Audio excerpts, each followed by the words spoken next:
কর্তৃপক্ষের কঠোর পদক্ষেপ নেওয়া উচিত। এই বাক্যটা যদি আমরা ট্রান্সলেট করতে যাই বা লিখতে যাই, সেক্ষেত্রে আমাদের সাবজেক্ট কি, কে পদক্ষেপ নিবে বা কার নেওয়া উচিত, কর্তৃপক্ষের। তাহলে এক্ষেত্রে কর্তৃপক্ষ হচ্ছে সাবজেক্ট, কর্তৃপক্ষের ইংলিশ আমরা জানি অথরিটি। অথরিটি, কঠোর পদক্ষেপ নেওয়া উচিত। পদক্ষেপ নেওয়া, নেওয়া মানে আমরা জানি হচ্ছে টেক। টেক, উচিত মানে আমরা ব্যবহার করি হচ্ছে শুড। ওকে, কঠোর, কঠোর ইংলিশ আমরা বলতে পারি স্ট্রিক্ট। স্ট্রিক্ট বলতে পারি, কিংবা স্টার্ন নামে আরেকটা শব্দ আছে, স্টার্ন মানে কঠোর।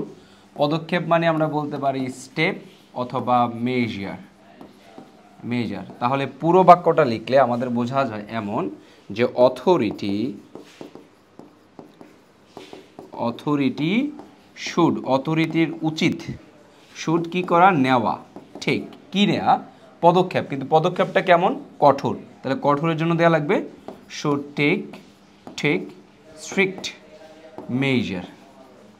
স্ট্রিক্ট মেজার্স, মেজার দিব, শুধু সিঙ্গুলার হিসেবে দিচ্ছি, চাইলে আমরা প্লুরাল হিসেবে মেজার বলতে পারি। স্ট্রিকের জায়গায় আমরা স্টার্ন মেজারও বলতে পারি, স্টার্ন মেজার, অথবা স্ট্রিক স্টেপ বলতে পারি, স্টেপ বলতে পারি। স্টার্ন এই এসটা হবে না, স্টার্ন স্টেপ বলতে পারি।